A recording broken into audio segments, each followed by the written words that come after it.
Hey, my name's Kallen, and I worked with Supremna and Tony on this week's homework for 2-to-1 takeaways for our ethics class. And when we came together, we ultimately decided that discussing Don Mayer and Bruce Holton's theories on corporate excellence and corporate responsibility, along with Milton's Friedman's social theory on how profit should be your only bottom line, were two key takeaways. So the first takeaway, we'll talk about corporate excellence and responsibility. We found through our readings and just our discussions that these two factors, not only do they affect the success of any corporation, but they also affect economic growth and stability as well. Just because you want to hire good people with a good moral compass, let alone understanding the ethics of what they do, will not only affect you or the individuals within a firm, but it can affect people on a global scale as well. A good example of this is the corporation Nike, just because it's this huge conglomerate that advertises sportswear. And not only does it do that, but it prides itself on having this wholesome image of, working as a team, just doing something to better yourself.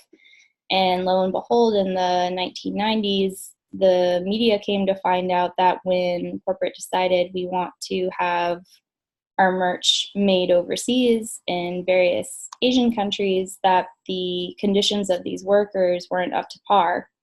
So through the use of investigative journalism and just advances in technology, revealing things through confessions and photos, Nike was publicly shamed just because it put the excellence of making profits above the conditions of its staff. And ultimately, no matter what level you're at, the whole is the sum of its parts, in the sense that you can't have a successful company if you don't have happy employees. Another good example on corporate excellence and responsibility is the 2009 housing crisis. Ultimately, these big, huge banks in the US and worldwide decided that they were going to lend out not hundreds, but millions of dollars on mortgages just to make their bottom line and to reap the reward of getting those big bonuses.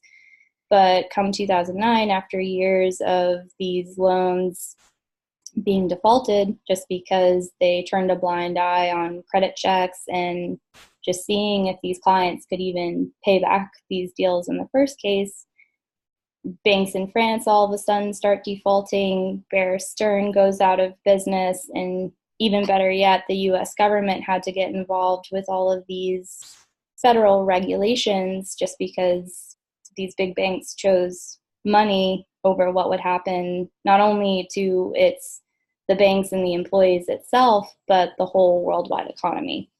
So corporate excellence, along with the responsibilities that not only you have to your organization, but just to the worldwide community as well, play a huge factor in any company being a success.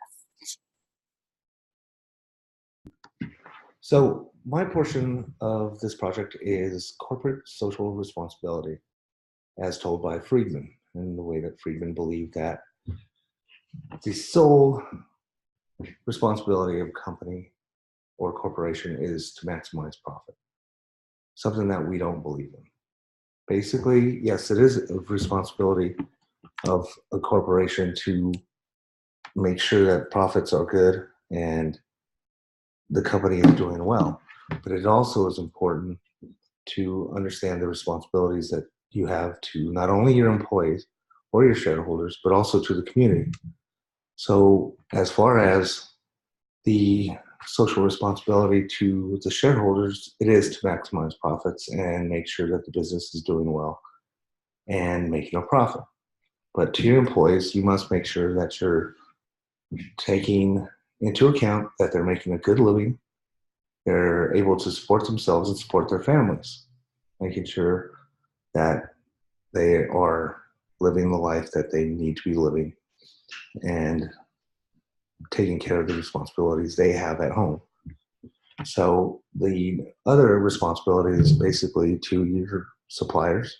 Your suppliers need to trust you, need to be able to work with you, and have a sense of integrity when you're doing business with them.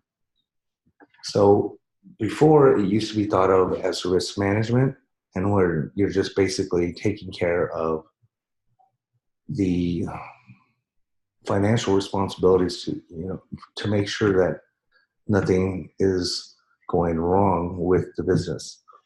But it goes further than just risk management.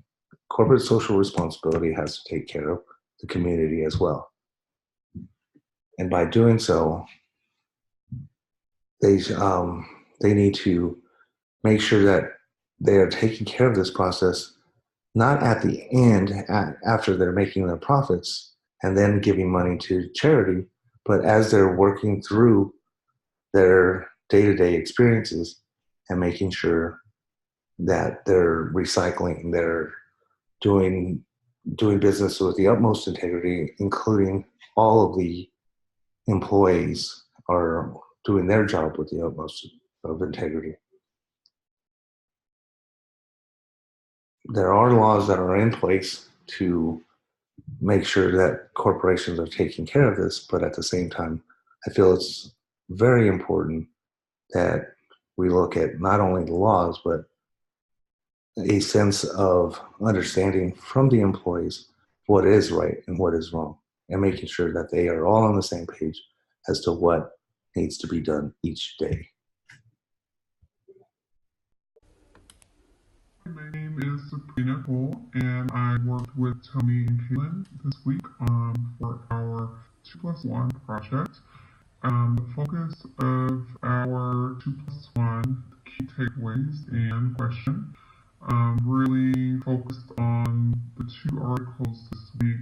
One being from CSR to Corporate Excellence, written by Beier and Bruce Hutton, which really talks about and supports and makes a good argument, which we agree to, that corporate social responsibility is not only good for business, but in our opinion, it is absolutely necessary for a corporation's long-term economic sustainability. As a contradiction to that